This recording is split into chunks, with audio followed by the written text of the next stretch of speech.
Acabamos de leer un pasaje de Eclesiastés.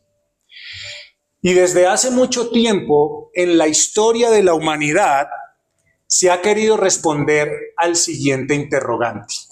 ¿Cuál es la pregunta a la cual se quiere responder en la historia de la humanidad? ¿Por qué este mundo o nuestro mundo se encuentra tal como está? Preguntas como estas deberían ser preguntas, motivo de preocupación para cualquier persona que habita en esta tierra. ¿Quién de los que está aquí hoy, quién de las personas que está hoy aquí reunido, no se ha preguntado por qué las cosas son como son? ¿Quién de los que está aquí no se ha preguntado por qué las cosas son así? ¿Qué es lo que le está pasando a este mundo en el cual vivimos? ¿Cómo es que nosotros hemos llegado a la situación actual? ¿Quién no se ha preguntado por qué es que estamos en semejantes cosas que vemos el día de hoy? Dígame de aquí, y podría decirle, levánteme la mano, el que no se haya preguntado, que no. Que me levante la mano el que no ha preguntado lo siguiente: ¿cuál es el propósito de mi vida? Si les tomo una foto se van a dar cuenta que no hay ninguna mano levantada. ¿Sabe qué es lo curioso de todo esto? Porque todos los que estamos aquí reunidos tenemos la misma pregunta. ¿Y sabe qué es lo más curioso de todo? Que nadie le ha hallado una respuesta satisfactoria. ¿Cuántas personas de pronto no se han reunido a querer organizar este país? ¿Cuántas personas no han querido darle solución a su vida y de pronto se han tenido estas charlas? ¿Y qué se ha sacado de ello? Se sigue con la misma pregunta, porque no hay una respuesta satisfactoria. Y quiero decirle que no hay respuesta satisfactoria y le voy a decir por qué razón. Porque a estas preguntas que yo le acabo de decir, se les ha tratado de dar respuesta. Sí. La filosofía, la ciencia, las artes, los libros, los periódicos han tratado el asunto. Si usted enciende un televisor, usted enciende la radio, allí en los canales de noticias, ¿qué es lo que usted ve y escucha?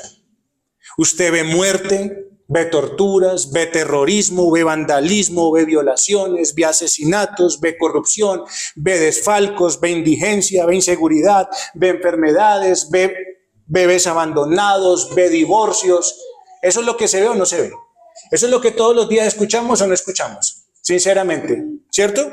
Entonces, ¿qué es lo que le pasa a nuestro mundo?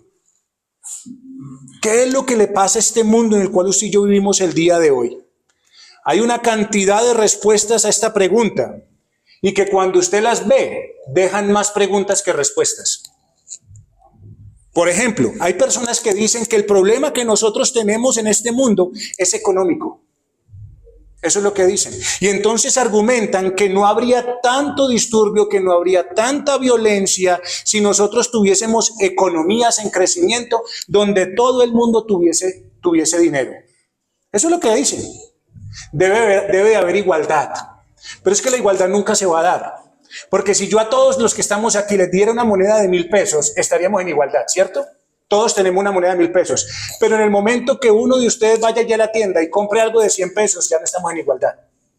Así que ¿cuándo vamos a encontrar igualdad? Hermano, piense que si el problema es económico, váyase al barrio más pobre de Ipiales. Y vaya a una casa, toque en esa casa y dígale, tome, le regalo 100 millones de pesos. A ver si eso va a sacar a la persona de los problemas que tiene.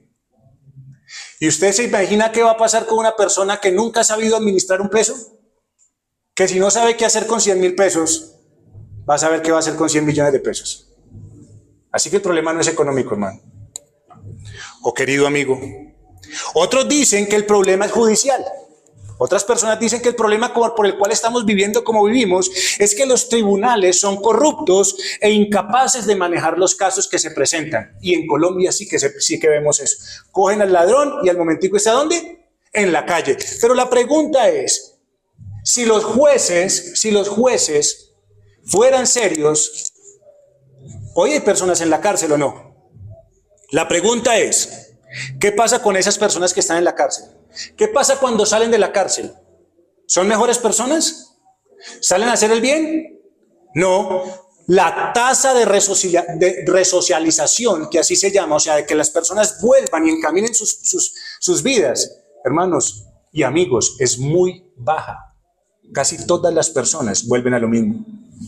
Así que el problema no es de magistrados, porque personas sí hay en la cárcel y cuando salen a lo mismo. De hecho, hay personas que les dan libertad condicional e inmediatamente vuelven a hacer lo mismo que estaban haciendo. ¿Y tienen que volver a qué?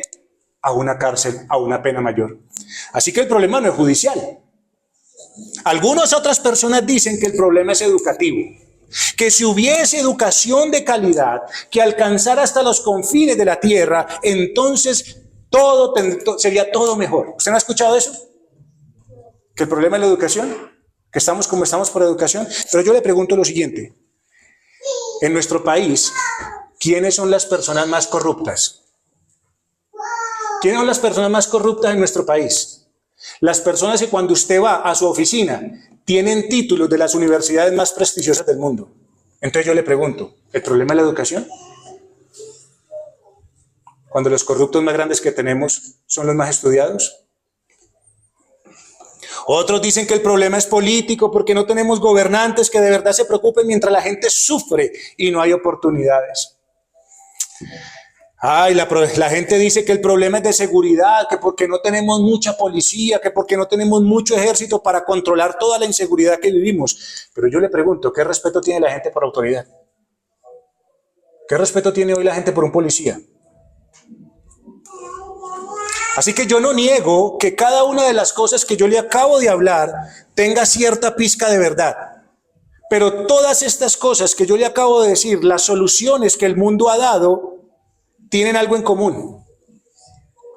¿Y sabe cuál es lo que tienen en común? Que no dan solución al problema. Y dejan más interrogantes. ¿Dónde está la economía, la educación, la política que si mejorara cambiaría este mundo? ¿Ven que no hay respuesta?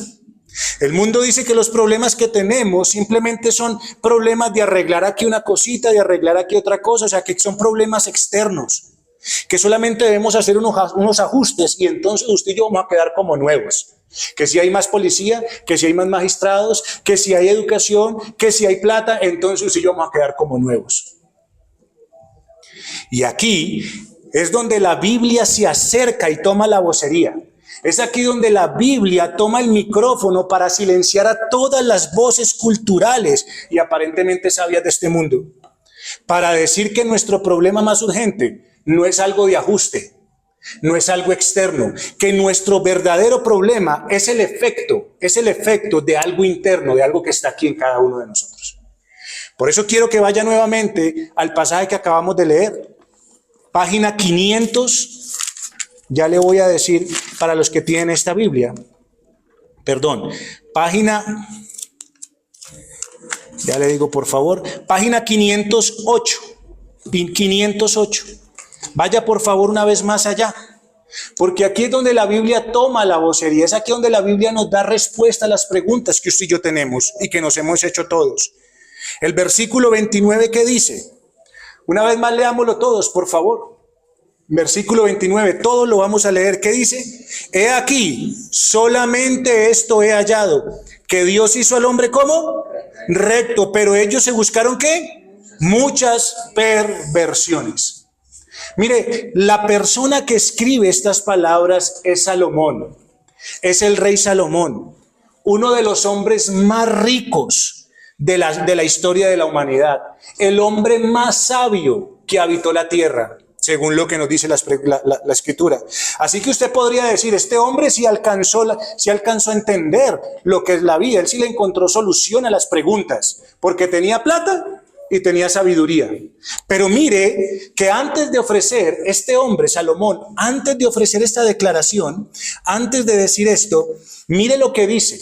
Mire lo que dice Salomón. Vaya nuevamente, dice que tiene la Biblia abierta en ese pasaje, página 507, como le acabo de decir, 508, perdón. Vaya allí una vez más. Y antes de que Salomón dijera esas palabras, mire el versículo que está antes, el versículo 27. Versículo 27, dos versiculitos atrás. Y el versículo 27 dice lo siguiente: antes de que Salomón dijera que él halló solamente esto, él, mire lo que dice, He aquí, esto he hallado, dice el predicador, pesando las cosas una por una, o sea, viendo las cosas una por una para hallar razón. Lo que aún busca mi alma, ¿y qué? Y no lo encuentra. No lo encuentra. Así que Salomón, según lo que nos dice la Biblia, Salomón también había buscado por todas partes encontrar la respuesta a una pregunta que estaba ¿dónde? ¿Dónde estaba la pregunta de Salomón? En su alma, en su alma. ¿Por qué todo es así? ¿Por qué todas las cosas pasan como son? ¿Por qué estamos como estamos? Y esa pregunta era una pregunta de su alma. Así que la pregunta de Salomón no venía de la curiosidad. No venía de la curiosidad. Porque cuando usted tiene curiosidad por algo, usted va y pregunta, ¿cierto? Y si le dan respuesta, pues usted ya queda contento y dice, bueno, listo, está así, está bien, ya. No, viene del alma. Porque no es una respuesta no es una pregunta que esté haciendo simplemente la mente, es una pregunta que está haciendo el alma y que aún con tantas respuestas que tiene, con ninguna queda satisfecho. Y es la conclusión de Salomón que acabamos de leer en Eclesiastés capítulo 7, versículo 29, esta conclusión, lo que nos lleva a usted y a mí a la única y correcta respuesta de por qué todas las cosas están así. Mire, usted se ha preguntado toda la vida estas preguntas y yo le dije a usted ahorita que levantara la mano si usted no se las ha hecho. Pero la pregunta, la respuesta se encuentra muy cerca. La respuesta la hemos tenido casi todos nosotros al alcance de nuestras manos. ¿Y sabe por qué? Porque dígame, ¿quién de aquí no tiene una Biblia en su casa? ¿Quién de aquí no tiene una Biblia en su casa? Así sea de su abuelo, de su abuela, de su papá, de su mamá. ¿Quién de aquí no tiene una Biblia en su casa? Y la respuesta está ahí. ¿Y qué nos dice Salomón? Salomón nos dice, lo único que me ha dado avance, lo único que me ha permitido entender y tener la respuesta es saber que Dios hizo al hombre recto. ¿Que Dios hizo al hombre cómo? Recto. ¿Pero qué pasó? Ellos se buscaron muchas perversiones. En esta búsqueda intensa, Salomón halló con más claridad la razón. ¿Y sabe cuál es la razón? No lo que usted y yo muchas veces pensamos. Ay, pero ¿por qué Dios deja hacer esto? ¿Por qué Dios permite esto? ¿Por qué Dios hace esto? ¿Por qué Dios hace aquello? No, la respuesta de Salomón no es esa. No es porque Dios hace esto o lo otro. La pregunta y la respuesta de Salomón tiene que ver con nosotros. ¿Por qué las cosas están como son? Tiene que ver con nosotros. Esa es la razón. Esa es la razón. Y cuando Salomón habla de que Dios hizo al hombre recto, la palabra hombre que se usa aquí, esa palabra es la palabra Adán. Y yo le pregunto, ¿usted ha escuchado quién es Adán? ¿Usted ha escuchado a Adán? ¿Ha escuchado esa palabra? ¿Ha escuchado ese nombre? ¿Y ese nombre de dónde usted lo relaciona? Porque es que yo conozco a un señor que se llama Adán. No, ¿usted de dónde conoce esa palabra Adán? Desde el momento en que por lo menos en el colegio se le enseñaron religión. Y dijeron que los primeros, ¿quiénes habían sido? ¿Quiénes habían sido? Adán y Eva. Así que Salomón está diciendo, él se detiene en estas preguntas que tiene y vuelve al principio de todo para saber por qué todas las cosas están así y por qué la condición de nuestro mundo es el que tenemos. ¿Y qué dijo Salomón? Dijo que Dios había hecho al hombre. ¿Al hombre cómo lo hizo Dios? Recto. Ahora veamos qué es eso de que el hombre fue hecho recto por Dios. ¿Qué fue eso de que el hombre haya hecho derecho a Dios? Y quiero que vayamos un momento a la Biblia, allí en Génesis capítulo 1. Váyase a las primeras palabras y le voy a decir cuál es la página. Allí en Génesis, en la página 3. En la página 3, el primer libro, el primer capítulo de Génesis, página 3. Ahí está donde dice Génesis. Allí, váyase allí, por favor. Las primeras paginitas. Está como en la cuarta hoja. Está como en la cuarta hojita, las primeras hojitas de la Biblia. Génesis capítulo 1, versículos 26 al 28. Y vamos a darnos cuenta de qué es eso de que Dios hizo al hombre recto. Génesis 1, 26 al 28 nos dice: entonces dijo Dios, hagamos al hombre ¿a qué? A nuestra imagen, ¿y qué? A nuestra semejanza. Y señoree en los peces del mar, en las aves de los cielos, en las bestias, en toda la tierra y en todo animal que se arrastra sobre la tierra. Y creó Dios al hombre a imagen de Dios lo creó, varón y hembra los creó. Y los bendijo Dios y les dijo: fructificad y multiplicaos, llenad la tierra y sojuzgadla, y señoread en los peces del mar, en las aves de los cielos y en todas las bestias que se mueven sobre la tierra. Ahora, yo quiero hacerle una pregunta a usted el día de hoy. ¿Usted cree que es creado por Dios? ¿Usted cree que usted viene de Dios? ¿Que usted fue hecho por Dios? Listo. Ahora, ¿usted sabe qué significa ser creado a imagen y semejanza de Dios? ¿Usted sabe qué es eso? Si yo le preguntara, ¿qué me respondería usted? ¿Qué es ser hecho a imagen y semejanza de Dios? ¿Qué significa eso? Bueno, vamos a darnos cuenta que es ser hecho a imagen y semejanza de Dios. Y lo primero que nosotros tenemos que decir es que la imagen de Dios en nosotros no denota, no significa ninguna semejanza física. Nada de físico, nada de lo que usted y yo vemos aquí tiene que ver con la semejanza de Dios. Porque Juan capítulo 4, versículo 24 nos dice a nosotros una cosa: Dios es espíritu. Y la pregunta es, si Dios es espíritu, ¿cómo vamos a ver su imagen? Un espíritu no tiene cuerpo, no tiene miembros físicos. Usted y yo sí los tenemos. Así que lo que te podemos decir primeramente y rápidamente es que la imagen de Dios en usted y en mí no tiene nada que ver con lo físico. Nada. Desde ahí, cuando usted y yo nos damos cuenta de que es la imagen de Dios en nosotros y creemos que tal vez tiene que ver con algo físico, desde ahí usted y yo tenemos una imagen incorrecta de Dios. Y si usted y yo tenemos una imagen incorrecta de Dios, imagínense cuál va a ser nuestra imagen y nuestro significado de la vida. El aspecto externo suyo y mío, la forma en la cual usted y yo fuimos creados, muestra la gloria de Dios, muestra la sabiduría de Dios, de cómo Dios tuvo cuidado para hacer cada una de las cosas con las cuales usted y yo contamos. Si a usted le faltara un dedo, mire, Dios es tan perfecto que si usted y yo nos diéramos cuenta, ¿usted se ha visto el dedo gordo del pie? ¿Se lo ha visto? Yo creo que es una de las partecitas que la gente más esconde, digamos en el caso de las mujeres, porque yo creo que no es lo más bonito que tenemos, ¿cierto? Pero usted sabe qué le pasaría si a usted le faltara ese dedo. ¿Usted sabe qué le pasaría? Usted permanecería en el suelo. Porque es a través de ese dedo que usted, mucho de su estabilidad depende de ese dedo. Así que la forma externa en la cual usted y yo fuimos hechos manifiesta la gloria de Dios. Pero el lugar propio, la manera en la cual usted y yo podemos determinar qué es hecho ser imagen y semejanza de Dios, está en el alma, en el alma. Y ese Adán, ese hombre Adán, fue el primer hombre que Dios creó. Y cuando Dios lo creó, lo puso en el Edén. Y Dios puso a Adán en un huerto que es descrito y se describe aquí en la Biblia como un paraíso. Así que Adán no vivía en cualquier lugar. Era un lugar preparado especialmente por Dios, para que Dios habitara allí y allí ese hombre pudiese tener comunión con Dios.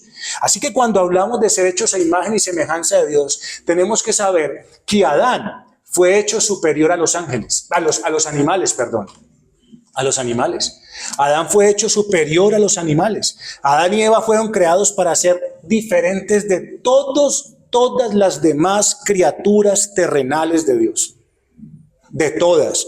Y Adán fue creado para señorear, para administrar. ¿Dónde ve usted hoy un gerente de una empresa y es un perro o es un gato o algo así? ¿Dónde lo ve usted? ¿Usted ve a qué? A un hombre. Porque Dios creó al hombre para administrar la tierra, para señorear la tierra. Así que la creación, la creación del hombre es tan superior que Dios usó 5 días para crear todo lo que usted y yo vemos. Y en el 6º día se dedicó solamente a crear el hombre. La creación del hombre está separada de los demás días de la creación. Así que el hombre es la culminación de la creación de Dios. Y cuando Dios terminó de crear al hombre, Dios descansó y miró todo lo que había hecho y dijo, todo es bueno y en gran manera. Bueno y en gran manera. Así que hermanos, nosotros no fuimos hechos igual que los animales. En un momento, cuando Dios puso al hombre allí, en ese lugar, cuando Dios lo creó, Dios le dio aliento de vida, Dios sopló aliento de vida en esta persona. ¿Y eso qué quiere decir? Que Dios nos dio a nosotros alma. Y cuando Dios nos dio a nosotros alma, fuimos hechos seres vivientes. Y yo le pregunto, ¿dónde ve usted en la Biblia? Si yo lo pongo a leer a usted los primeros 2 capítulos de la Biblia, Génesis 1 y Génesis 2, usted no ve en ninguna parte que Dios haya cogido a cada animal y le haya soplado. A nadie, solamente ¿a quién? Al hombre. Solamente el hombre tiene alma. Solo el hombre tiene esa capacidad de poderse relacionar con el Señor. Así que Dios hizo al hombre a su imagen y semejanza, siendo superior a los animales. ¿Para qué? Para gobernar sobre esta creación. Además de este aspecto de semejanza, también tenemos, como les digo, como tiene que ver con el alma, tiene aspectos espirituales.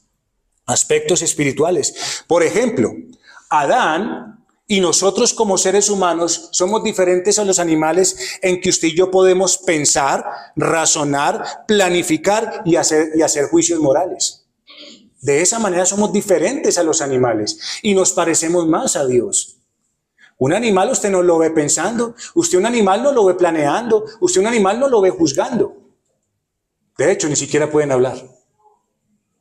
Capacidad que usted y yo sí tenemos. ¿Y por qué la tenemos? Porque pensamos, porque razonamos y Dios nos dio un lenguaje para que nos pudiéramos comunicar. Así que hermanos y amigos, Adán es hecho imagen y semejanza de Dios en que es superior a los animales, pero era un ser moralmente puro. Es decir, Adán tenía la capacidad de poder distinguir entre lo bueno y lo malo, entre lo correcto y lo incorrecto. ¿Y saben por qué podía discernir y podía distinguir entre lo bueno y lo malo? ¿Saben por qué razón? Porque el conocimiento que tenía Adán, la fuente del conocimiento que tenía Adán, era Dios. Y solo Dios muestra y Dios dice lo que es bueno y lo que es malo. ¿Usted ha escuchado no matarás? ¿Sí lo ha escuchado? ¿Eso es bueno o eso es malo? Es malo. ¿Sabe quién lo dijo? Dios. Así que la fuente del conocimiento de Adán era Dios. Por eso Adán podía distinguir entre lo bueno y lo malo. Adán tenía esa ley escrita en su corazón, los mandamientos de Dios, los comportamientos de Adán eran de acuerdo a lo que Dios aprobaba, lo que Dios decía está bien, pero también Adán tenía su corazón puesto en poder decir no a lo que Dios prohibía. Así que Adán tenía algo que usted y yo de pronto no podemos hacer el día de hoy.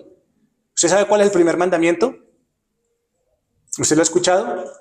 Amarás al Señor tu Dios con todo tu corazón, con toda tu mente y con todas tus fuerzas, y al prójimo como a ti mismo.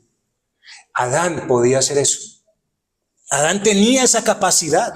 Él sabía las obligaciones que tenía delante del Señor, y Adán sabía que lo que Dios le decía y lo que Dios le demandaba era bueno, recto y justo, y Adán quería hacerlo porque Adán era un hombre racionalmente santo. Adán sabía lo que Dios le había demandado y él podía razonar de que eso era bueno. Usted sabe que la Biblia dice que todos los nombres de los animales que usted y yo conocemos hoy se los dio Adán. ¿Usted sabe eso? La Biblia lo dice. Yo se lo voy a leer. Génesis capítulo 2, versículo 19 al 20 dice lo siguiente. Jehová Dios formó pues de la tierra toda bestia del campo y toda ave de los cielos y las trajo a Adán para que viese cómo había de llamar. Y todo lo que Adán llamó a los animales vivientes, ese es su nombre. Así que ¿cómo es el nombre? El nombre que usted y yo conocemos hoy de los animales fue dado por Adán, porque Adán era un hombre racionalmente santo. O sea, la capacidad de Adán no era la capacidad que usted y yo tenemos el día de hoy. Así que Adán usó todo lo que Dios le había dado, su capacidad, su autoridad, su gobierno, para dar todas las cosas y gobernar como Dios le había demandado. Así que Adán tenía la capacidad de tomar decisiones basadas en un conocimiento puro y justo y verdadero. Así que yo le pregunto una cosa. Aquí todavía estamos ¿en dónde? En el paraíso. donde Dios puso al hombre, donde Dios obedecía, donde el hombre obedecía a Dios. ¿No es así? Así que Dios creó al hombre, ¿lo creó cómo? Como dice Eclesiastés. Y solamente he hallado una cosa, que Dios hizo al hombre ¿cómo? Recto. ¿Nos damos cuenta de que Dios hizo al hombre recto? ¿Nos damos cuenta de que el hombre, el primer hombre, Adán, estaba allí en el paraíso para servir a Dios?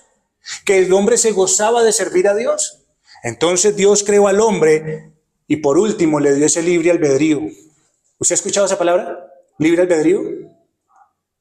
Esa palabra es tan mal entendida el día de hoy, porque la gente cree que el libre albedrío es como carne o como pollo, y eso es libre albedrío. No, eso no es libre albedrío. Eso es que a usted le guste más una cosa que otra, pero eso no es libre albedrío. Libre albedrío es lo que tenía Adán, que podía decidir y podía escoger obedecer a Dios antes que desobedecerlo. Eso es libre albedrío. Poder decir qué es lo bueno y qué es lo malo y poder escoger por lo que es bueno de acuerdo a la voluntad de Dios. Así que el Señor dotó a Adán con todo esto, lo dotó con un corazón que pudiese gozarse de Dios y poder obedecer a Dios. Y esta imagen y esta semejanza que Dios puso en el hombre, no lo tienen ni los animales, ni siquiera los ángeles, solamente lo disfrutan los hombres. Así que cuando Adán fue creado, fue libre de pecado y de miseria. Y una vez más, vuelvo y les digo lo que dijo Salomón: he aquí solamente estoy hallado, que Dios hizo al hombre recto, recto. Así que aquí tenemos una cosa maravillosa. Dios proveyó al hombre de todas las cosas que necesitaba, natural, espiritual y moralmente buenas. Adán, según lo que usted y yo acabamos de ver, era un hombre perfectamente sano, con una mente totalmente santa y limpia, y en un entorno completamente feliz, que era el huerto del Edén. Así que la pregunta es, ¿dónde tenemos el día de hoy, aquí en lo que vivimos, dónde tenemos todo lo que tuvo Adán? Adán estaba sano, Adán tenía vida, Adán estaba feliz. ¿Dónde está todo lo que pasó en ese tiempo? ¿Dónde lo vemos el día de hoy? ¿Dónde vemos esa felicidad? ¿Dónde vemos esa tranquilidad? ¿Dónde vemos esa paz? ¿Dónde vemos la gente obedeciendo a Dios? ¿Dónde? ¿Lo vemos el día de hoy? ¿Es lo que se ve normalmente? Cuando usted prende la televisión, usted dice, oh, la gente obedece a Dios, viven en amor, viven. ¿Eso es lo que usted ve? No es lo que vemos, ¿cierto? En ninguna parte. ¿Y sabe por qué? ¿Sabe por qué no lo vemos? Porque Salomón nos dijo también la otra parte. Si Dios hizo al hombre recto, ¿qué fue lo que pasó entonces? Y ahí está la respuesta. Ahí está la respuesta a las preguntas que usted y yo nos hemos hecho. Ahí está. ¿Cuál fue la respuesta? Que aunque Dios haya hecho al hombre recto, ¿qué pasó? ¿Qué pasó para que estemos hoy como estamos? Que ellos buscaron muchas perversiones. El hombre se buscó males. Esta es la realidad. El hombre se buscó sus propios males. Y yo sé que esta respuesta no es fácil de soportar. No es la respuesta que uno espera. Uno espera que le den respuesta. No, es que la culpa la tiene aquel. No. Si hay alguien culpable de ver un mundo contaminado, de ver un mundo perdido, no es por Dios. ¿Es por culpa de quién? Si usted me ha escuchado, ¿es por culpa de quién? Que estamos como estamos. ¿Por culpa de quién? Por culpa del hombre que quiso desobedecer a Dios. Por culpa suya y mía que desobedecimos a Dios. Así que es fácil echarle culpa a los demás. ¿Ven? Por eso es que no es fácil recibir esta respuesta. La política, la educación, la economía, todo, eso es fácil de recibir. Pero cuando me dicen ¿es usted? No es fácil de recibir. Echar culpa sobre los demás es fácil. ¿Y sabe por qué es fácil? Porque es que eso es una práctica que empezó precisamente en Adán y Eva, cuando pecaron. Cuando ellos pecaron, echaron culpas. Fue la mujer, fue esto, fue lo otro, y al final terminaron echándole la culpa a Dios de todo lo que había pasado, cuando los que desobedecieron fueron ¿quiénes? ¿Quién desobedeció? Adán, hermanos, Adán, amigos, porque ¿sabe qué dice la Escritura? La escritura dice, y mandó Jehová Dios al hombre diciendo, de todo árbol del huerto podrás comer, mas del árbol de la ciencia del bien y del mal no comerás, porque el día que de él comieres, ciertamente morirás. ¿Y sabe qué dice Génesis capítulo 3, versículo 6 al mandamiento que Dios le dio al hombre? ¿Sabe qué dice? Y vio la mujer que el árbol era bueno para comer, y que era agradable a los ojos, y árbol codiciable para alcanzar la sabiduría, y tomó de su fruto y comió, y dio también a su marido, el cual comió así como ella. Así que, ¿qué fue lo que pasó? ¿El hombre fue creado recto? Sí. ¿Y qué hizo? ¿Qué hizo? Desobedeció. La cuestión aquí no es que tomar del fruto del árbol fuera malo en sí mismo. No. ¿Sabe por qué se convirtió en algo malo? Cuando Dios dijo, no comerás de él. En ese momento se convirtió en algo malo. En ese momento se convirtió en lo que el hombre no podía hacer porque iba a traer consecuencias. ¿Cuáles eran las consecuencias? Ciertamente ¿qué? Morirás. O sea, si usted come de ese árbol le va a venir mucho bien. No. Cuando usted coma de ese árbol va a morir. ¿Y sabe qué hizo Dios? Mujeres, ¿ustedes saben por qué lloran y por qué muchas gritan cuando están dando a luz? Porque fue la maldición que trajo Dios para que recordáramos que habíamos desobedecido delante de él. ¿Sabe por qué tenemos que comer con el sudor de nuestra frente? Hombres, porque un día teníamos todo y por desobediencia quisimos ir a ganarnos las cosas a sudor. Esta es una tierra agrícola y aquí sí saben lo que es sudar. Aquí sí saben lo que es sufrir para conseguir una papita, ¿sí o no? ¿Y sabe de dónde viene eso? De haber desobedecido a Dios. Así que el problema del hombre no está fuera, no está en los demás, no está en la política, no está en la educación, no está en nada de eso. ¿Está dónde? Adentro, en la desobediencia. ¿Quién le pone a usted una pistola en la cabeza para desobedecer? Dígamelo, por favor. Dígame quién lo coge, o desobedece o lo mato. ¿Quién le dijo a usted eso? ¿Quién lo obligó a usted con una pistola en la cabeza a mentir? ¿Quién lo obligó a usted con una pistola en la cabeza a robar? ¿Quién? Nadie. ¿Quién lo hizo? Usted y yo. ¿Dónde está el problema? Adentro. ¿Quiénes somos los culpables? Nosotros.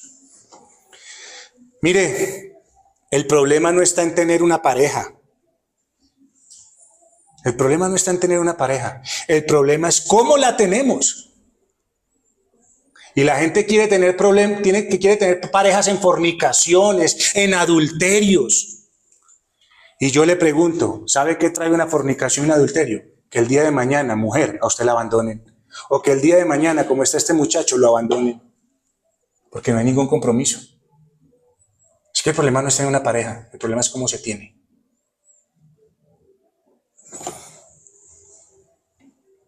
Dios dijo, no fornicaréis. ¿Y sabe por qué Él lo dijo?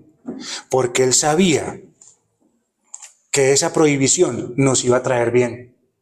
Pero como la gente quiere creer a lo que quiere creer y se deja llevar por lo que quiere dejarse llevar, hay familias destruidas, hay hijos abandonados y mujeres sufriendo o hombres sufriendo. ¿Por qué? Porque se quiso hacer como se quiso hacer, no como Dios dijo. Así de sencillo. Entonces yo le pregunto, ¿el mundo que tenemos el día de hoy, lo que estamos viviendo el día de hoy, está así por los violadores, por los ladrones y por los políticos corruptos? No, la Biblia dice en Romanos capítulo 3, versículo 9, Romanos 3, 9 dice, ¿qué pues? ¿Somos nosotros mejores que ellos? En ninguna manera, pues ya hemos acusado a judíos y a gentiles que todos están bajo pecado. Levante la mano aquí, el que no haya pecado contra Dios. ¿Somos mejores que ellos? Ellos hoy están en las cárceles y el mundo sigue igual. Porque usted y yo hemos puesto nuestro grano de arena con desobediencia delante de Dios para que vivamos como vivimos. El día de mañana no llore por su hijo y diga, es que es culpa de él. No, fue la culpa suya de entregar a una persona que no sirve para nada a este mundo. Culpa de los padres, no de los hijos. Y los hijos tendrán que dar también cuenta delante de Dios. Pero no estemos echando culpas. La culpa es de nosotros. El pecado nuestro ha traído miseria. El pecado nuestro ha traído desdicha. El pecado nuestro ha traído la infelicidad en la cual vivimos y los hijos que tenemos, las economías que tenemos, las enfermedades que tenemos. No es Dios, no es Dios, porque Dios nos mostró y nos ha mostrado lo que es bueno. Yo le pregunto, ¿cuántos de aquí podrían decir lo siguiente? Escúcheme lo que le voy a decir. ¿Cuántos de aquí podrían decir lo siguiente? Si le hubiese hecho caso a mi papá o le hubiese hecho caso a mi mamá, no estaría sufriendo tantas cosas. ¿Quién de aquí no se lo ha dicho? ¿Y sabe por qué se lo tiene que decir? Porque Dios dijo, honra a tu padre y a tu madre para que tus días se alarguen en la tierra que Jehová tu Dios te da. ¿Dios nos enseñó lo que es bueno? Sí, honra a tu padre y a tu madre. ¿Usted y yo qué hicimos? Desobedecerlos. ¿La culpa es de Dios? ¿La culpa es de quién? Suya y mía. Y dígame, ¿dónde pueden haber buenas personas en este mundo cuando no hay buenos hijos que respeten a sus padres? ¿Qué vamos a esperar? La culpa no es de la gente afuera. La culpa no es de Dios. Usted y yo estamos como estamos, por nosotros mismos. El hombre se buscó muchas, ¿qué? Perversiones, males. Todo se vino abajo cuando el hombre prefirió creerle a Satanás. Cuando el hombre fue tentado por Satanás, que le hizo creer que el mandato de Dios no era bueno y que había algo mejor, que había una vida más fácil, una vida mejor que la que Dios daba, y él se lo creyó. Y el problema no es solamente que Adán haya creído, usted y yo también lo creímos y lo seguimos creyendo. Lo seguimos creyendo. Yo le pregunto, ¿qué ha ganado usted? ¿Qué ha ganado de la vida desobedeciendo a Dios? Dígame qué tiene usted para mostrar hoy de su desobediencia delante de Dios. Dígame cuántas alegrías, dígame cuántos éxitos, dígame cuántos logros usted tiene hoy que pueda mostrar orgullosamente de su desobediencia a Dios. Dígame cuáles. No hay nada. De hecho, hoy, para nosotros y para muchos, lo que fue un momento de placer se convirtió en una pena incurable. ¿Es así o no es así? ¿No se le pudo haber convertido a usted 10 minutos de placer, media hora de placer, un día de placer y después tener que sufrir eso todos los días de su vida?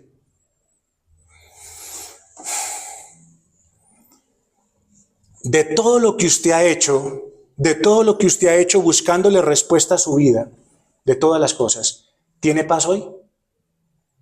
¿Tiene paz? De todo lo que usted ha hecho buscándole razón a su vida, ¿tiene paz? Sinceramente, delante de Dios, responda. Usted la respuesta la tiene ahí adentro y usted ya está respondiendo. ¿Tiene paz?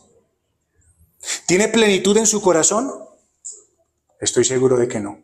¿Y sabe por qué? No porque lo diga yo, porque lo dice Dios. Así que vivimos en un mundo torcido. ¿Por causa de quién? De nosotros mismos. No le dé miedo decirlo. Yo sé que eso cuesta. Yo sé que eso cuesta.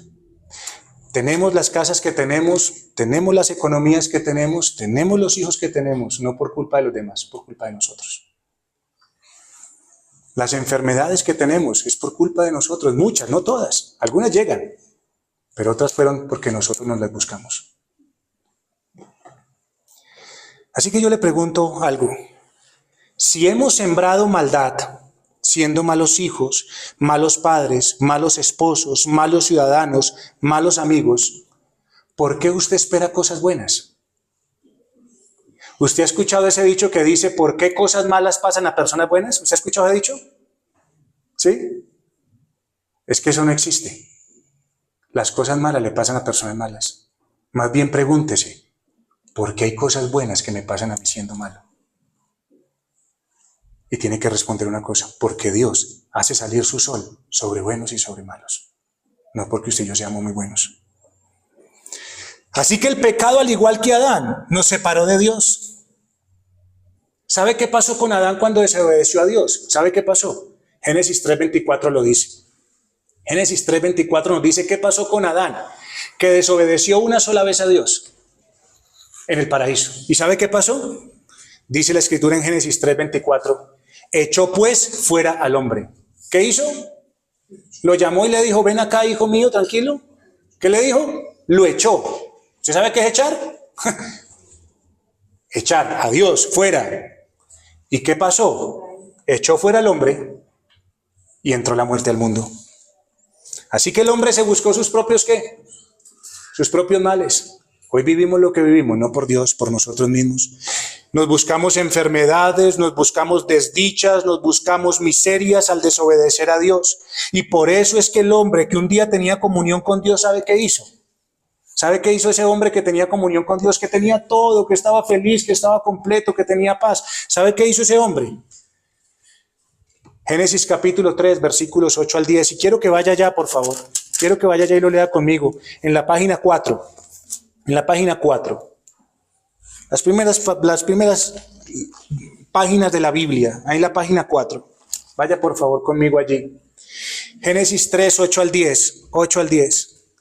Mire lo que pasó. Ese hombre que tenía comunión con Dios. Mire qué hizo el pecado. Y oyeron la voz de Jehová Dios que se paseaba en el huerto al aire del día. Y el hombre y su mujer, ¿qué hicieron? ¿Cómo? Corrieron a Dios a abrazarlo. ¿Qué hicieron? Se escondieron de la presencia de Jehová Dios entre los árboles del huerto. Mas Jehová Dios llamó al hombre y le dijo, ¿dónde estás tú? Y él respondiendo, ¿qué dijo? Oí tu voz en el huerto y tuve ¿qué? Miedo, porque estaba desnudo y me escondí. El hombre se escondió y tuvo miedo. Por cuando Dios preguntó, ¿dónde estás tú? Y Dios hoy le pregunta, ¿dónde está usted? ¿Dónde estás tú, Samuel? ¿Dónde estás tú, Angie? ¿Dónde estás tú, Sonia? ¿Dónde estás tú, Kevin? ¿Dónde estás tú, José? ¿Dónde estás tú, Steven? ¿Dónde estás? ¿Y sabe por qué Dios hace esa pregunta? Porque ahí, cuando Dios hace esa pregunta, es que usted y yo sabemos que somos culpables. Es ahí en ese momento cuando Dios viene a buscarlo, que usted y yo sabemos que hemos desobedecido y por eso estamos escondidos. ¿Cuántas veces a usted lo han invitado a esta congregación? ¿Cuántas veces? ¿Sabe por qué no viene? Porque usted se esconde de Dios. Porque cuando Dios le diga, ¿dónde estás tú? Usted va a saber que es culpable. ¿Usted recuerda cuando usted y yo éramos niños y cometíamos una falta? ¿Usted recuerda cuando eso pasaba? Que usted y yo cometíamos una falta, hacíamos un mal. Dígame, ¿qué hacíamos? ¿Qué hacíamos? Nos escondíamos, ¿cierto? A volar, como dicen, claritico, eso es. ¿Por qué no ha dejado de pasar? ¿Por qué? Nos escondíamos, ¿por qué? ¿Porque alguien nos había visto? Nadie tenía que verlo. ¿Sabe quién lo acusaba? Su propia conciencia. Por eso usted corría y se escondía. ¿Pero qué pasaba? Pasaba algo más. O sea, Adán supo que estaba ¿qué? Desnudo. Mire que su conciencia lo acusó. Pero cuando Dios vino, se sintió aún más culpable y tuvo miedo. Ahora yo le pregunto, ¿usted cuando niño se escondió cuando cometía una falta? Porque su conciencia lo acusó. ¿Es verdad o no es verdad? Pero ¿qué pasaba cuando su papá o su mamá preguntaban, ¿qué pasó aquí? Usted por allá escondido sin que lo hubieran visto, sin que hubieran sabido que era usted el que había hecho esas cosas. Su conciencia le decía, fue usted, culpable, culpable. ¿Es así o no? Así pasa hoy. No podemos escondernos de Dios. Él sabe y nosotros sabemos que hemos hecho el mal. No hay nadie más. Cada uno de nosotros ha hecho el mal. Pero ¿sabe qué? Que Adán, ¿qué hizo? Se escondió. Y alejarse de Dios es lo más loco que usted y yo podamos hacer. Es lo más loco, ¿sabe por qué? Porque usted y yo creemos que alejándonos de Dios estamos haciendo bien, pero nos terminamos haciendo un mal nosotros mismos. Es como si nos pegáramos una puñalada a nosotros mismos. ¿Sabe por qué? Porque solo Dios puede sanarnos. No hay nadie más que nos pueda sanar. No hay nadie más que pueda venir en nuestro auxilio, en nuestra ayuda. Nuestro problema es interno. Nuestro problema fue apartarnos del que nos creó. ¿Quién más nos puede ayudar? ¿Quién más nos puede arreglar? Sino aquel que nos creó. Él es el único que nos puede ayudar. Pero ¿sabe cuál es el razonamiento que usted y yo tenemos? No, yo no voy a la iglesia porque yo tengo mucho pecado. Pues precisamente yo hoy quiero decirle por eso, porque usted es un gran pecador, debe de venir y no esconderse de Dios que lo busca. Dios lo busca para hacerle bien. Hoy Dios no viene a juzgar. Hoy Dios vino a este lugar a salvar. Porque el pecado que usted y yo llevamos sobre nuestros hombros, dígame, si usted como no tiene paz, como usted me respondía ahorita, usted no tiene paz, usted lo que tiene es un peso grande sobre sus hombros, ¿sí? ¿Cierto que sí? ¿Lo ha sentido? ¿Ha sentido ese peso grande que tiene sobre sus hombros que nadie se lo puede quitar? ¿No ha sentido ese peso sobre su conciencia donde usted no puede tener una tranquilidad y una paz verdaderamente perpetua? ¿Se ha sentido eso? Bueno, el peso del pecado que llevamos sobre nuestros hombros y nuestras conciencias, en lugar de llevarnos a levantar la cabeza y la mirada hacia Dios y ser movidos hacia arriba, ¿sabe hacia dónde tira? ¿Sabe hacia dónde tira? Hacia abajo. Cada vez que usted y yo pecamos más y más delante de Dios, nos estamos hundiendo más y más y más. Si Dios no nos sostiene para permanecer en esta tierra, iríamos directo al Seol, porque esa es la paga del pecado, la muerte en un infierno de fuego y azufre que no se puede describir. Dios es santo y su ira está sobre los hombres todos los días. Los hijos de desobediencia, los que desobedecen a Dios, la ira de Dios está sobre ellos. Así que yo quiero decirle hoy una cosa. Si alguien quiere subir al cielo, no puede hacerlo por sí mismo. ¿Por qué? Porque tiene un peso que no lo deja subir. Un peso que lo mantiene aquí. Así que si quiere hacerlo por sí mismo, no puede. Necesita de una mano poderosa. Necesita de una mano que lo lleve al cielo. Y esa es la mano salvadora de nuestro Dios a través de su Hijo Jesucristo. Eso es. No hay otro camino. No hay otra verdad. No hay otra forma de salir. Mire, yo quiero decirle una cosa. Una cosa es estar sobre la mano de Dios. Otra cosa es estar agarrado de Dios. Y usted tiene que preguntarse, ¿dónde está usted hoy? Una cosa es estar sostenido en la mano de Dios, ¿sí? Así que si usted está sobre esta mano, esa mano poderosa, ¿quién lo hace caer? Nadie. Pero si usted está agarrado de Dios, piense que usted está agarrado de Dios así. Y cada vez que usted peca más delante de Dios, más peso está poniendo porque usted está agarrado. Y cada vez que peca más delante de Dios, más esto se estira. Y si Dios hace así, ¿hacia dónde va a ir usted? ¿Hacia arriba? Hacia abajo, con todo el peso que tiene. Pero si usted está aquí, Dios lo lleva al cielo. Solo Dios puede salvar a los hombres. Solo Dios puede sacar a los hombres de la miseria en la cual se encuentran. Y lo hace por su Hijo Jesucristo. Entonces, ¿ven por qué el problema no está en lo externo, sino en lo interno? ¿Ven dónde está el problema? Y Cristo viene hoy a salvar, y hoy Cristo viene a decirles que Él viene a cambiar los corazones rebeldes ante Dios. Lo acabamos de cantar. Solo Él nos puede dar una vida limpia y justa. Solo Él puede cambiar una vida. No hay nadie más que lo pueda hacer. Cristo vino a cambiar corazones. Cristo vino a dar corazones nuevos para con Dios. Esos corazones que se rebelan contra Dios, esos corazones que no quieren a Dios. Cristo viene a cambiarlos para que podamos hacer la voluntad de nuestro Dios. Mire, Dios no dejó en nuestras manos, Dios no dejó la solución del problema. En nuestras manos no está. Porque yo le pregunto, ¿cómo está el mundo hoy? ¿Mejor o peor que antes? Y mire que desde toda la historia de la humanidad se ha querido solucionar el problema. Pero hoy está peor que antes.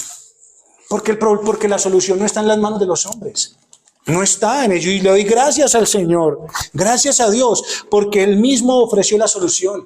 La solución de nuestros problemas está en Cristo, que tiene todo el poder de revertir los efectos mortales que el pecado trajo. ¿Y sabe por qué?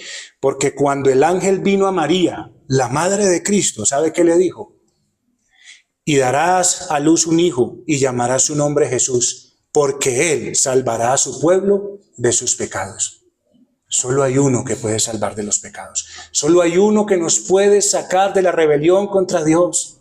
Esa rebelión de todos los días se puede acabar si usted acude a Cristo. Gloria a Dios. Gloria a Dios que usted y yo no fuimos dejados en el olvido. Gloria a Dios. Porque usted y yo íbamos directo ¿a dónde? ¿A dónde? Ezequiel capítulo 33, versículo 11. Ezequiel 33, 11 dice lo siguiente. Gloria a Dios que el Señor no nos dejó en el olvido. Yo quiero que usted lea ese pasaje conmigo. Está en la página 629. 629.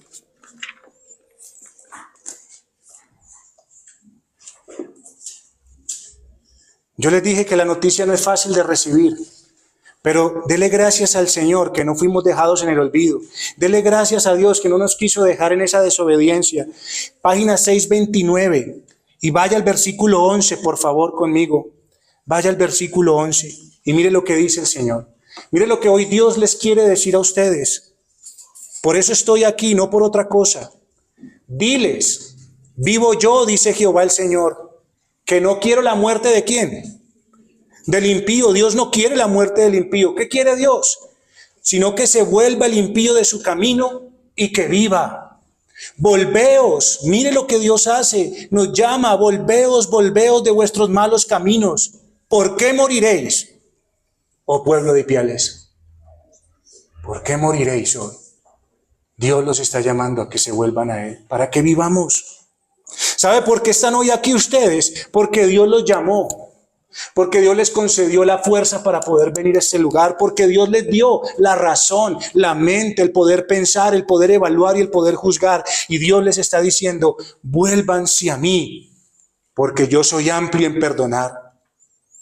Y Dios tiene que ser muy amplio en perdonar, porque dígame si usted puede contar con estas dos manos y con los dedos de sus pies los pecados que ha cometido delante de Dios. Dígame si le alcanzan, sinceramente. A eso vino Cristo. La Escritura dice que el don, Cristo, vino a causa de muchas transgresiones para justificación. ¿A causa de uno? ¿A causa de dos? A causa de muchos pecados. Cristo vino para ser el fiador de los pecadores que crean en Él. Cristo vino para pagar no solamente un pecado, muchas maldades que cada uno de nosotros ha hecho. Piense si nosotros llegásemos aquí a sumar todos los pecados de los que estamos aquí hoy reunidos. Todos. De todos los que estamos aquí, piense si los contáramos, ¿cuántos se podrían sacar? Y no solamente cuántos, ¿de qué calibre? Porque cada uno de nosotros, ahí mismo en su propio corazón, sabe las maldades que lo avergüenzan. Y que usted no quisiera que nadie supiera, pero Dios las conoce. Y Dios viene a perdonar. Cristo vino a esta tierra para poder hacer lo que ninguno de nosotros ya puede. Vivir la vida perfecta que Dios exige de cada uno de nosotros. Y es a través de esa única justicia, a través de esa vida perfecta de Cristo, que usted y yo podemos tener entrada al cielo. No es de ninguna otra manera. Ya no hay nada que podamos hacer. Por nosotros mismos no hay nada. No hay nada. Cristo es el único que nos puede llevar al cielo. No hay nadie más que nos pueda llevar al cielo. Y Cristo vino cuando ninguno de nosotros lo pidió, lo buscó. ¿Cuántos de ustedes se levantan todos los días por la mañana diciendo, Cristo, ven y sálvame de esta miseria? Cristo, ven y líbrame de mis pecados. ¿Quién se levanta haciendo eso? No. Cristo vino cuando nadie lo pidió, cuando nadie lo buscó. Vino cuando ninguno de nosotros lo queríamos y vivíamos a nuestras anchas camino ¿a dónde? Al infierno, no al cielo. No al cielo. Cristo vino a salvar. Él vino para decirnos que Él está dispuesto a recibir el castigo de Dios que merecen los hombres. Cristo vino a recibir la muerte y el dolor que sufrió y que merecía el haber quebrantado la ley de Dios, aunque Él fuera completamente justo. Hoy Cristo viene a decirles que viene para limpiar las conciencias de aquellos que saben que son culpables delante de Dios. Viene a quitarles esa carga, viene a quitarles ese peso, porque Él quita el pecado del mundo. Solo en Él hay perdón. Y quiero que sepa una cosa, en Cristo hay el perdón de todos, todos, todos y los más grandes pecados que hayamos cometido. De todos. Y además de todo eso, no solamente viene a quitar su pecado, sino a compartir con nosotros su triunfo y justicia. Nunca piense, si usted está hoy aquí, si usted estoy aquí, es por la misericordia de Dios que le está diciendo, vengan a mí, vengan a mí.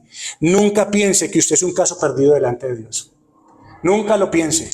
Nunca crea que usted puede estar excluido del perdón de Dios. Nunca piense que usted dice, oh, yo soy tan malo que no alcanzo el perdón de Dios. Nunca piense eso, porque el único pecado, quiero que sepa una cosa, solo hay un pecado que Dios no perdona. Solo hay uno. Y es rechazar a Cristo como Salvador. Pero si usted cree en Él, todo el libro de deudas que usted tiene delante de Dios, todo ese libro lleno de páginas de maldad y de maldad y de maldad, todo ese libro, Dios lo borra por la sangre preciosa de su Hijo derramada en la cruz del Calvario para limpiarnos de toda maldad. Es lo que dice la Biblia. Si confesamos nuestros pecados, Él es fiel y justo para perdonar nuestros pecados y limpiarnos de toda, no de unas, de toda maldad.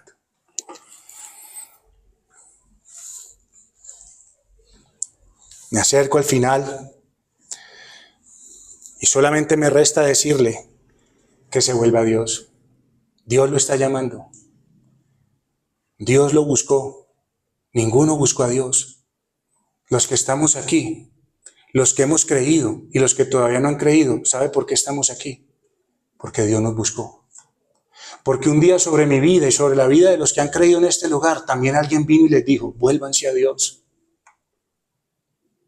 Porque un día alguien nos dijo, ustedes han pecado contra Dios y están apartados de Dios. Y Dios no quiere que ustedes mueran, sino que se vuelvan a Él.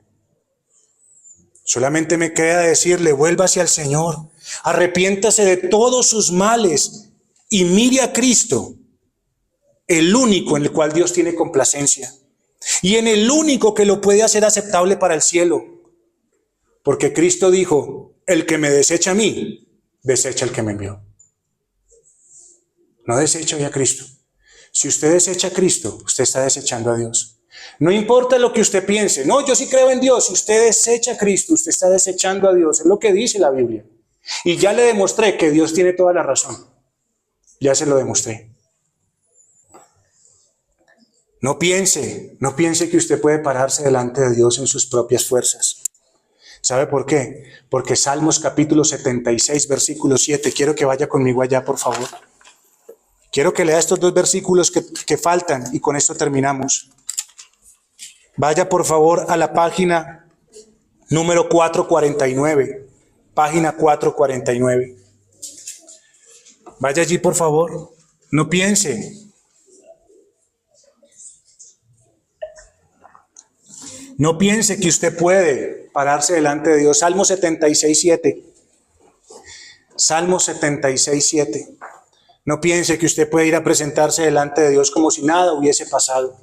No. ¿Qué dice la Escritura en Salmo 76, 7? Tú, temible eres tú, ¿y quién podrá estar en pie delante de ti cuando se encienda tu ira? Yo le pregunto, ¿quién se puede presentar delante de Dios como si nada hubiese pasado?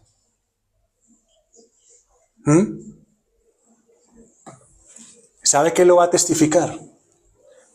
Su vida en esta tierra, sus hijos, su familia, la manera en que administró, su propia salud, todo eso testificará qué fue lo que usted hizo en esta tierra. ¿Y quién podrá levantarse delante de Dios? Nadie, nadie. ¿Sabe quién se puede presentar delante de Dios? Limpio, solo aquel que se encuentra escondido en Cristo Jesús. Solo aquel que lo tiene a Él por su justicia y su Salvador. Solo ese podrá presentarse delante de Dios. ¿Y sabe por qué? Porque Cristo ya recibió la ira que merecían los hombres. Porque en la cruz del Calvario Cristo recibió la ira y el infierno que usted y yo merecíamos. Y Él lo pagó para que usted y yo podamos hoy tener el disfrute de Dios. Para que usted y yo no tengamos que caer en lo mismo que hoy millones de personas están. Y las personas que hoy mueren, muchas de ellas están yendo no al cielo, sino al infierno. Vaya a Cristo, hoy Dios lo llama y hoy Dios le da la solución. Para que usted se pueda, escondido en Cristo, tenga a alguien que lo representa delante de Dios. Y ese que lo representa nunca le va a fallar. ¿Sabe dónde está Él hoy? Está a la diestra de Dios. Y si está a la diestra de Dios, está allí para darle acceso a todo aquel que crea en Él. Así que busque al Señor, vaya en arrepentimiento y fe delante de Dios y acompáñeme a la siguiente página, a Salmos, ahí mismo en Salmos, al capítulo 6. Y solamente haga esto delante de Dios. Si usted me ha escuchado, si usted ha escuchado esta palabra, si usted ha creído a esta palabra, entonces el Salmo capítulo 6 en la página 417, Salmos capítulo 6, entonces dígale al Señor lo siguiente, ore al Señor, búsquelo, no sé si ahorita, no sé si más tarde, no sé si mañana, que nunca se le olviden estas palabras, pero vaya delante del Señor y entonces dígale lo que dice el versículo 1 en adelante, versículo 1 al versículo 5 en Salmo 6, página 417. Jehová, no me reprendas en tu enojo, ni me castigues con tu ira. Ten misericordia de mí, oh Jehová, porque estoy enfermo. No enfermo de un dolor de cabeza, no enfermo de que me duele esto, estoy enfermo en mi corazón, lleno de pecado. Sáname, oh Jehová, porque mis huesos se estremecen, mi alma también está muy turbada. Y tú, Jehová, ¿hasta cuándo? Vuélvete, oh Jehová, libra mi alma, sálvame por tu misericordia, porque en la muerte no hay memoria de ti. En el Seol, ¿quién te alabará? El día para alabar a hoy, al Señor es hoy. El día para clamar la misericordia y la salvación y la sanación de Dios es hoy. Porque dígame, ¿quién de los que hoy está enterrado en un cementerio puede alabar hoy a Dios? ¿Quién le puede pedir que lo sane y lo rescate? Nadie. Hoy tenemos la oportunidad de ir y clamar a ese Dios y pedirle salvación y pedirle que nos sane porque estamos enfermos desde adentro, de desobediencia delante de Dios. Venga Cristo, vuelva hacia Él, que Dios es amplio en perdonar. Y espero el Señor le bendiga. Oremos al Señor.